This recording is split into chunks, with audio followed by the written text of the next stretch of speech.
Good afternoon. I hope you are having a great Thursday. I'm Julie Broughton. The time now is 12:30. This is News 6 Extra. Thank you so much for spending some time with us to get caught up on your news and weather headlines this afternoon. Speaking of the weather, we are again seeing kind of a hazy, dreary day, tracking some isolated showers. Rain chances are lower than we saw yesterday. We'll have your full forecast and take a look ahead to your weekend forecast coming up in just a few minutes. But first today, we begin with breaking news. Osceola County Sheriff Marcos Lopez has been suspended from office and is facing racketeering charges. Here is a look at his mugshot that came in just before noon. He is now booked into the Lake County Jail. Governor Ron DeSantis released an executive order spelling out the charges he's facing and announcing the suspension of Lopez. That came out just before noon this afternoon. The order also names his replacement, Christopher Blackman. Blackman is currently the Central Region Chief for the Florida Highway Patrol. We are still working to learn the details of what exactly led to the charges against Lopez, but the state attorney posted to social media saying that the charges stem from a, quote, massive Central Florida illegal gambling operation and public corruption scheme. Lopez was elected to office in 2020. He was the first Hispanic sheriff in the county's history, and he won re-election in November of last year. News 6 has multiple crews following this story and working to learn more about the investigation and accusations Lopez is facing. We will have updates throughout the day on clickorlando.com and on air beginning on News 6 at 4. We are also following the latest developments in that deadly crane crash in Brevard County yesterday. This happened as the heavy machinery was being used to build a new hospital on Merritt Island. Now, at the time that the crane collapsed, there were strong storms in the area producing wind gusts around 50 miles per hour, and that crash killed 2 people. News 6's Angie Quesada is in Brevard County talking to a man who came to the site to pay his respects to the victims. We know both victims were contract workers at this construction site for the new hospital. And if I take a step to the side, you can see that crane that collapsed yesterday still on the ground. It's a stark reminder of what happened here. But today, the focus is on the lives lost and a community in mourning. A deadly crane collapse during a fast-moving storm has left 2 construction workers dead and an industry shaken. I am so crushed by this accident that I felt the need to start a memorial to the poor guys or females, we don't know at this point, that perished due to this crane collapse. Tom Clary is a former crane operator. He arrived early this morning, placing 2 bouquets of flowers against the fence near the tragedy. He fought through tears, saying this never should have happened. Well, I'm a retired fireman, and I was an aerial operator, a driver engineer, and we couldn't put our cranes up in 25 knot sustained or higher. So when this weather came through yesterday afternoon, it was obvious that they should have been able to track it for a long ways and determine that that crane had to come down. The construction company was on site at sunrise assessing damage. The crane collapsed on a work truck and tore into the hospital's roof. Health First confirmed no staff were inside at the time, calling it a serious weather-related incident. I just hope that people that run construction sites like this will keep an eye to the sky and be more aware of what's coming up. Seems like everybody else in this town knew it was coming yesterday. It's a shame, but it just breaks my heart. One victim worked for Baker Concrete, the other for a separate subcontractor. The company managing the site called them both respected trade workers. Construction is now on hold and OSHA has been notified. The company is offering support to co-workers and families. In Brevard County, Angie Quesada, News 6. Now to more on a problem we're seeing all across Central Florida: steep rent hikes on properties where people live, where their mobile homes sit. Now, News 6 investigator Lewis Bolden has been covering this issue, and he takes us to Brevard County and tells us how these rent hikes are causing struggles for people living in one community. They moved to their mobile home because it was affordable, but now the rising cost of lot rent has made it unsustainable. In many mobile home parks, you own the home but lease the land. Neighbors have been telling us corporations are buying their parks, then jacking up the lot rent.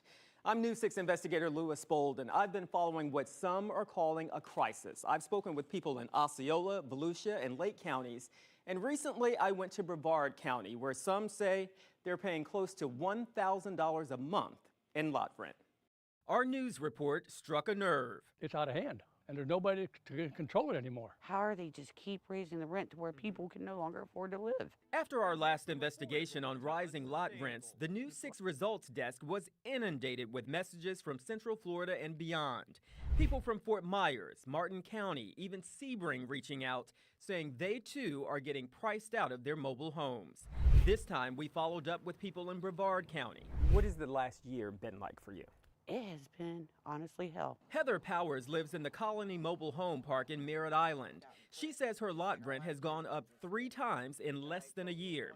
She's now paying $855 a month just for the lot rent. Can you afford that still? No, So what are you doing? eating a lot of ramen noodles. I couldn't afford to live there anymore. Mark Hose lived at the Tradewinds Mobile Home Park in Cocoa for about 10 years. And what were you paying when you moved in? $245 a month. And what were you paying when you left in January? It would have been $725. Mark is on Social Security disability insurance. He just recovered from a stroke and is now renovating this trailer himself. It's on a piece of land owned by his son. I was fortunate by having this place here. But one buddy of mine, he bought property in Tennessee. He's going up there because that's the only place he found available affordability. In Florida, there is no cap on lot rents or how often they can be raised. The only legislation is House Bill 613, which took effect last July. It allows mobile homeowners and park owners to go to mediation for disputes related to lot rent increases. State Representative Paula Stark helped draft the bill, and even she tells me it does not do enough. Can you ever see a situation where Florida's legislature puts maybe a cap on how much it can increase in 1 year? Well, you really don't hear that being part of the solution, but I'm not going to say to you that that can't be part of the solution.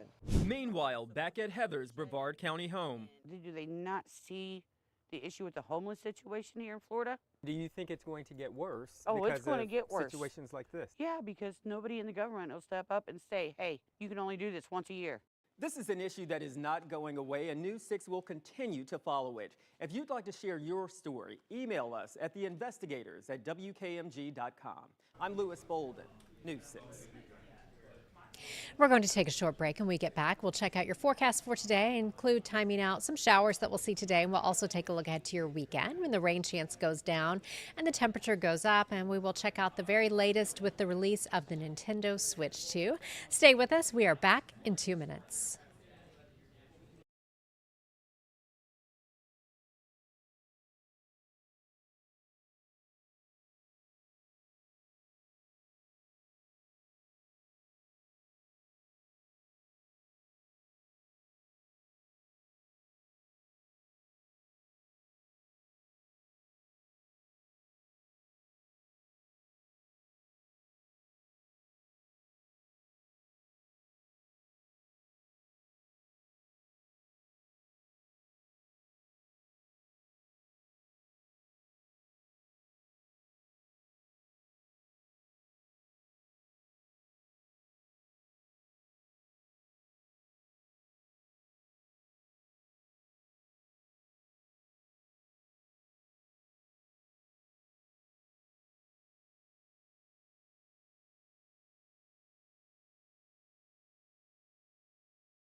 Welcome back to News 6 Extra. I'm Julie Broughton. The time now is 12:40. If you are just joining us, we are staying on top of breaking news. You are looking at the mugshot of Osceola County Sheriff Marcos Lopez. He has been booked into the Lake County Jail facing racketeering charges. Governor Ron DeSantis has also suspended him from office as he is facing these charges. We have several crews following this story, and we'll bring you the very latest developments throughout the day right here on clickorlando.com and on News 6 starting at 4. A former Republican congressman is now hoping to take the reins of the Sunshine State, but he's going to be running as a Democrat. David Jolly has officially announced his campaign for governor. News 6 anchor Justin Warmoth sat down to talk to him about his campaign and some of the challenges he may face. After talking with David Jolly, it's clear what his central message will be to Floridians on the campaign trail, and that is the rising cost of living in the Sunshine State. We are going through an affordability crisis in this state that we have not seen in a generation. Between access to housing, car insurance, frankly, we're building roads but requiring them to be tolled. Utility costs are going up, and I don't see any relief in sight. We have seen enormous economic growth, but it has benefited arguably the wealthiest, right?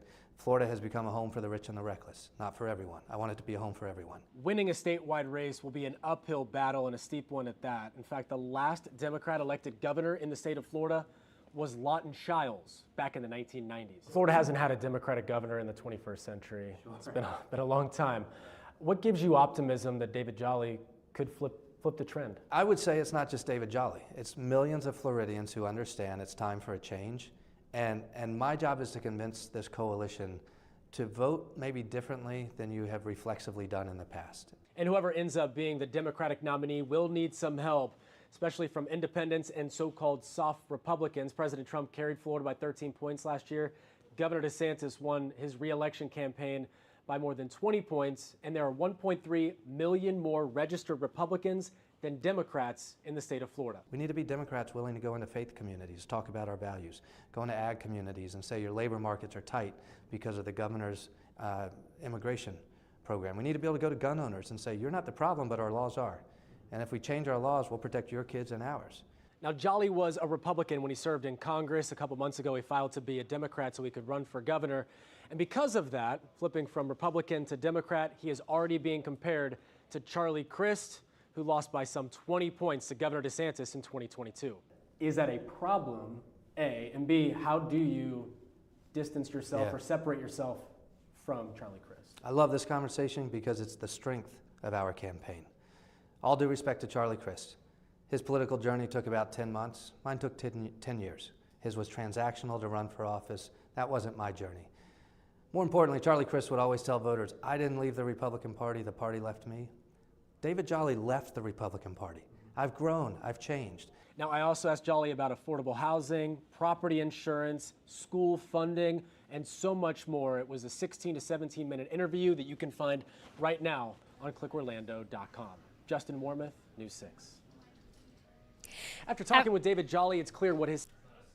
After hours of waiting, some very happy gamers were excited to get their hands on the latest release from Nintendo, the Switch 2. Lines formed around stores waiting for that midnight release. News 6's Alex Cook was there. At Best Buy in Winter Garden, the line wrapped all the way around the building for the midnight release. At the front of the line, David, who showed up at 11:30 a.m. and waited for over 12 hours to be the first to buy a Switch 2. Lex's dad saw how long the line was in the afternoon and immediately jumped in to hold a spot. One of the fondest memories I have is as a kid on my birthday getting the Nintendo Switch, which had just come out 5 days prior, and I just feel like I kind of have to continue that by getting the Switch too. Those who didn't make it for the midnight launch lined up at Target at Millennia. The first people in line arrived about 9 hours before the store opened at 8 a.m. and spent the night on the sidewalk. We have not slept a single second, and it's been rough, but it's worth it for the Switch 2.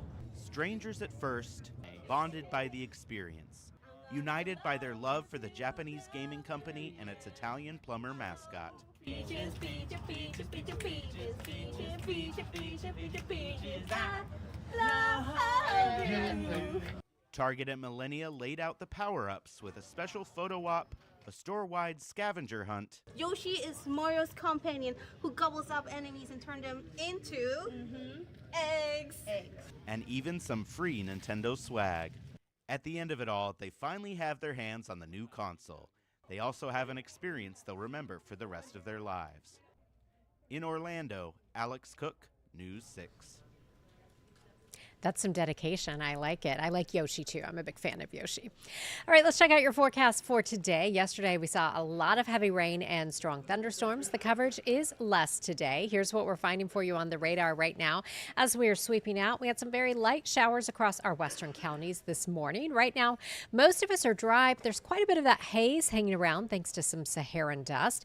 We do have some upper level energy in place, which will help to spark some few showers, maybe a few thunderstorms throughout the afternoon hours. I don't think we're talking about any widespread strong storms, but we could see some pockets of heavier rain around 4, 5, 6, and then even some of those showers lingering into the evening hours for us before we start to see some drier air beginning to move into central Florida, and that will help to drop our rain chances as we move into the weekend. Right now, we're sitting at 85 in Orlando, but look at that, a little bit warmer across our northern interior spots where you've seen maybe a little bit more sunshine. 88 right now in the Villages, 87 in Ocala, and if you're in Cape Canaveral, you are at 86 today. We'll go to highs pretty close to that normal range. We'll top out around 89 in Orlando, 90 in the Villages, and 90 in Palm Coast. Average high this time of year is around 90. Now, as we move into the weekend and we drop the chance of rain, our temperatures will go up a few degrees warmer than normal. So for your Friday, expect a high of 93 with rain chances at 40%. That's where we're going to leave it into the weekend. And then as we enter next week, we creep the rain chances back up just a little bit. So we'll be talking more about our typical sea breeze pattern rather than the all-day persistent rain that we've seen the last couple of days. And our overnight lows stay in the mid-70s. And if you're wondering about the tropics are quiet for now. I will, of course, break all of this down for you in much greater detail starting this afternoon on News 6 at 4. Thank you so much for spending some time with us today on News 6 Extra. We do appreciate it. Hope you have a great day, and I will see you at 4.